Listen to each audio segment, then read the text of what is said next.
Hello Internet, welcome back to the Blade Showcase for Xenoblade Chronicles 2, and today we're going to be taking a look at Herald, a rare blade that is one of the strongest and arguably the strongest ether cannon blade in the entire game. Now this is a rare blade, but actually fairly easy to get. For those of you guys that don't know, we're going to quickly start off with this. When you get to the Kingdom of Tantal, all you need to do is just head over to the Theoswar rear gate on the upper level. And once you're here, you just have to climb up the temple ruins and get to a breakable wall. The breakable wall, as I recall, requires super strength level 5 and earth mastery level 5, and that shouldn't be a problem to get because Wolfric, another blade that we'll be covering later, is actually found on the story mode, meaning that all you have to do is just kind of bring up his affinities a little bit, and this should be good to go.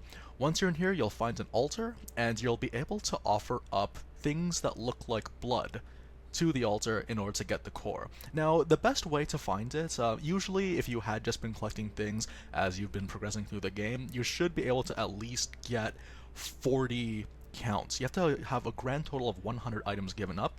Now, in my experience, the best way to actually farm up is the black pomegranates, which you can find in the Kingdom of Uraya. So in order to get to that, you have to go to the head, and then head to the Great Maw Rapids. Once you go to the Great Maw Rapids, just take a couple of steps ahead of you, and bring some botany people with you, like Dromark can easily get botany. If you have Azami, that might be a good idea as well. But yeah, just use that gathering point to pick up a couple of black pomegranates, then quick travel back to Great Maw Rapids to make it respawn. It takes a couple of tries, but you should be able to get it in no time. And once you do, you will have one of the strongest blades in the game. So let's have a quick look at the character. I currently have her on Zeke, and of course the general rule is that any blade will be able to be used on Rex as well. So, the thing about Herald that you'll notice is that, yeah, she is an ether cannon, and she is electric. Now, the thing about being electric is that she'll synergize most easily with other electric types, as well as some fire types, water types, and as I recall, even the wind type. Feel free to play around with that one. We'll actually be showing him synergizing quite well, sorry, her synergizing quite well with water types, which is going to be very important early on. And in terms of her abilities, Empyrean Salvo, it is multiple hits, and each of these hits have the potential to crit, making it quite useful. When you build up the affinity charts, you're actually going to have a higher chance of those little hits critting, which will be quite useful. Now, the Heavens Open is a very high damaging burst attack, and it has a percentage-based tech of breaking guards, meaning your auto attacks for melee users will never bounce off again. Final Retribution is also quite useful. Actually, we're going to have a look at what it is over here, the little details. Final Retribution, it has like increased damage if your HP is 30% or less, very similar to Azami, but it's a little bit easier to work around considering what she also has, which is the unlimited output. Now, before I get into what these passive abilities are, I just want to quickly get into her actual growth. Unlike the other blades, or most of the other blades, you don't need Trust to unlock all 5 levels. You just need to keep using specials with her. So I recommend going to like very tanky, unique monsters, and then just building up your specials and then fighting them. For some of them, to get the maxed out variants of them, you have to do this special quest, which we will get into later on. And also, most of the time you will just have to continue using this. The more you use her, the stronger she'll get. We'll just think of it like that. Now, the unlimited output is quite useful because, again, every auto attack will increase the amount of HP that you recover. So yeah, 12% of the damage that you deal will become HP, which is quite nice, and it also stacks with things like Sapphire or Diamond, those special gems.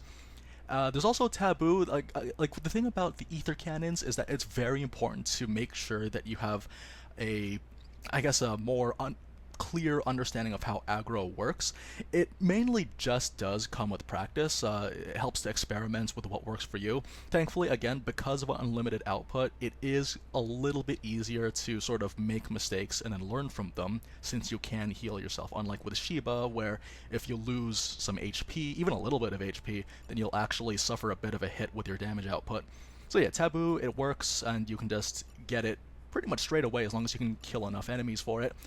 But the real reason why you would use Herald is found in this lovely skill, Dissolve Seal. This is monstrous. This is incredible. So when you're at max affinity, you will deal 200% more damage and take 30% more damage yourself. So she kind of works as the quintessential glass cannon, but the thing about Herald is that she can work with it fairly easily as long as you can manage your tanks accordingly. Like, giving your tanks auxiliary cores that increase aggro, things like that.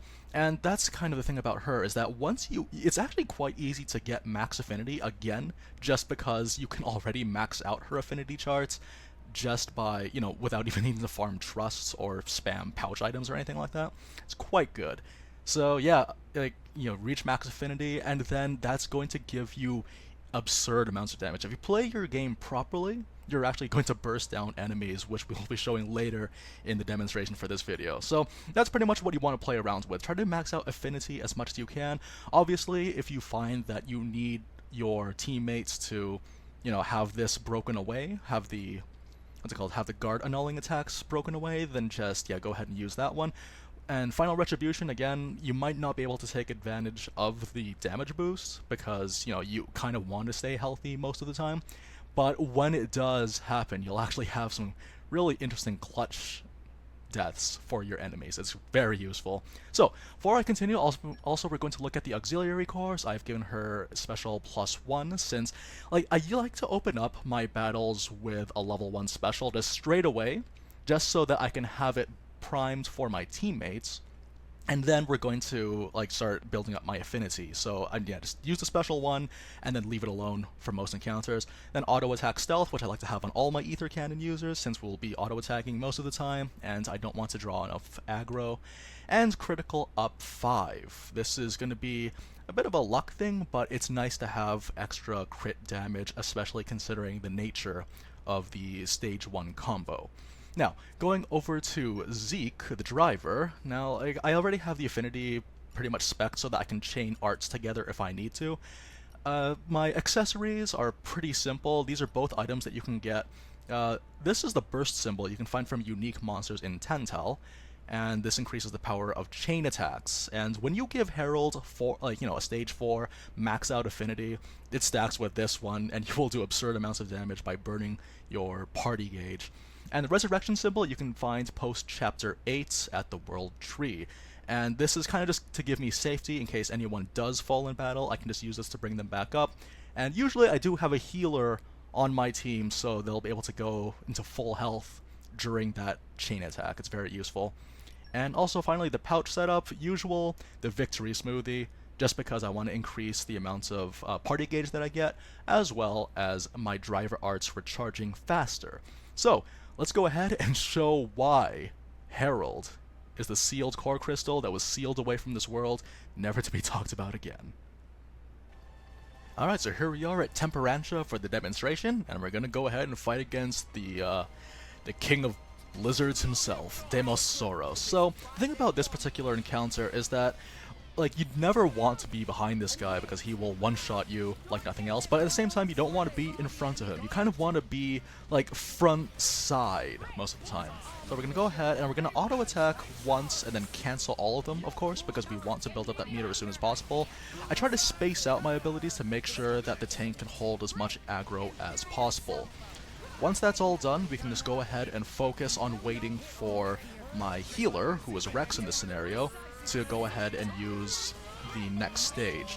When you have 2 stages of that, then the water type, which will be Morag with Aegeon, will go ahead and use this. I'm going to wait a little bit so I can just give myself a little bit more time to build affinity. And yeah, now we have that. It's perfect. Okay, now that we have the affinity, we don't have to worry so much about not building up our affinity in time, because we want to make use of that damage bonus as much as possible. Also, as luck would have it, these enemies that we're fighting right now are actually weak to electricity. That's going to be extremely helpful for us. Okay, so now we have our tank fainting, but that's okay, because we do already have that accessory that lets us actually do more, or revive them as soon as we begin the chain attack. Go ahead, cancel this. And yeah, we're going to go straight into it. So this is the beauty of Herald, is the fact that she's going to do tons of damage because of that accessory that increases the damage. That's the burst symbol. And again, also we have the weakness. Look how many hits that is too for for 5-digit damage. And we're going to use Pyra, because she's going to be the one to break the elemental orb. For those of you guys that don't understand elemental orbs, I might or might not make a video about this. What an elemental orb essentially does is that once you get the stage 3 combo, you'll create one for the enemy that you're fighting. And now check this out. Look at, this is like all less damage. Look at this. Yeah, right? You could kill these dinosaurs in like by the time you're like level 75, right after you've beaten the game, you can kill these guys immediately once you have Herald. It's nuts. We're gonna like really the only requirement is to make sure that you have high party gauge once it starts. So what I'm gonna do is that I'm actually gonna do this fight again. Sorry, we're gonna fight a different one. And in between fights, I'm gonna go ahead and fight some enemies so that we can build up the gauge, and then we're gonna do a redo. Because I want to go a little bit more in depth with that. That was a little faster than we're used to seeing on these videos. Okay, so here we go for round 2. We're going to go ahead and start the initiative. We could also have shoulder to shoulder if you want, if you think it's going to help you out and build you up a little bit more affinity. When you have the shoulder to shoulder, for those of you guys that don't know, once the enemy notices you, you'll have a bit of a bonus, but I don't want to worry about that too much. So okay, there we go. We're going to go ahead and cancel that, because we don't want to have too much aggro. Again, I like to open up things straight away. Obviously, not every fight that we ever do is going to be like this under these circumstances, but this is a really interesting way of kind of working things around. And I also got lucky with the topple. I'm going to see if we can get a flame bolt. Actually, yeah, let's have the flame bolt happen. And let's see if we can make some big money off of this. Okay.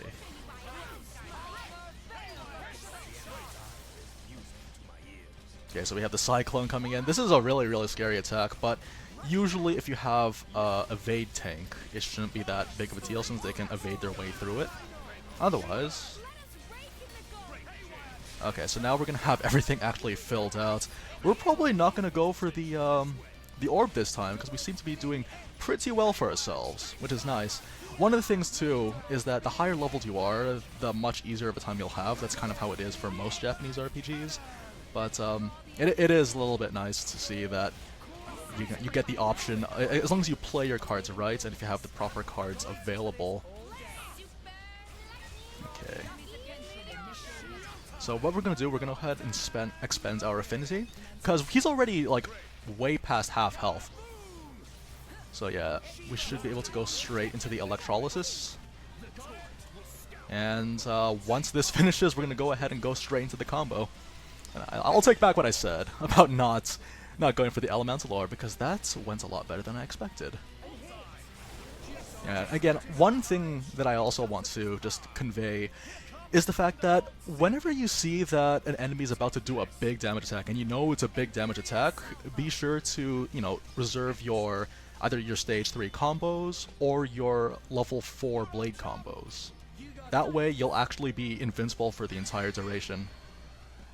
And we're gonna go for a bit of overkill. This should be fun.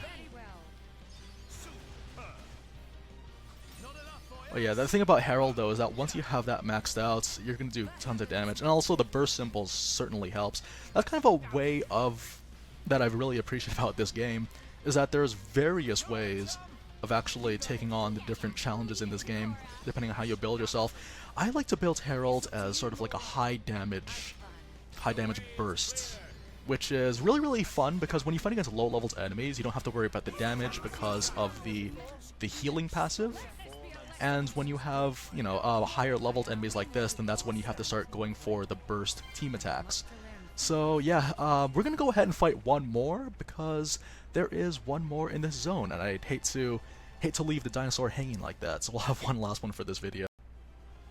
Alright, here comes the final round. This one is actually a lot lower leveled than the other ones. Well, by a lot lower leveled, I mean just by 2 levels.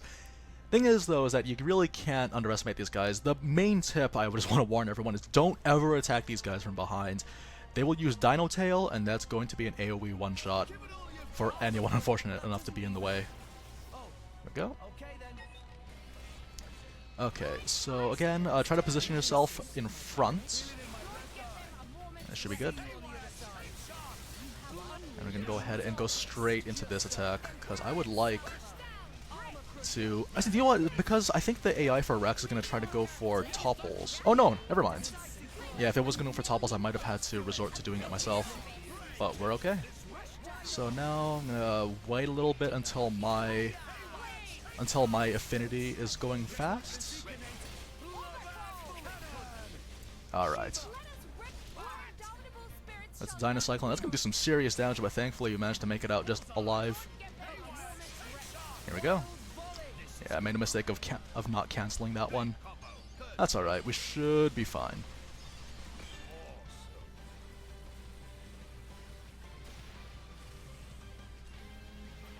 Okay, so Rex is at really low health right now, but again we have some safety here. Alright. So yeah, we have that meter building up again. I'm gonna wait for him to do an attack. There's a Dynacyclone. Don't want to be anywhere near that Dynacyclone. If you're in like the wrong positioning, I think it's gonna actually hit multiple people, which is very bad. Again, like I said earlier, make use of that invincibility frame. Very useful against very dangerous encounters like this. Very useful for late game, for those of you guys that haven't finished the story yet. I'm assuming that most people have finished the story and they're only doing late game stuff right now. Let's go Bridget. I like Bridget. Looking forward to covering her later, but at the same time, like as cautious as I am about the spoilery stuff, I also want to recognize a lot of people think that Bridget is, you know, an enemy. Look at this damage. Oof! Some crazy damage from the 4 affinity and the burst symbol. Very useful to have. You can get that at the Kingdom of Tantal, like I said earlier, at the unique monsters in that area. So most of this stuff is actually fairly easy to get. It's just a matter of knowing where it is, but you know, that's just how it goes.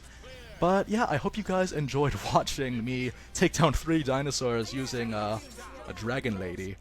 And I look forward to seeing you guys next time, and I hope you guys have fun using this one. Very interesting ways of approaching people with this particular blade. Like, they very much defined how she was supposed to work as sort of like a glass cannon, like Azami, but she has a lot of different tools that really make her stand out. And this might end up being the last ether cannon that we're going to cover for these showcases, because apparently Cosmos is one of them, but she's like pure RNG and like borderline impossible to get. I might be wrong though. See you guys next week with Cosmos? Maybe. Anyways guys, take care, and I will see you next time.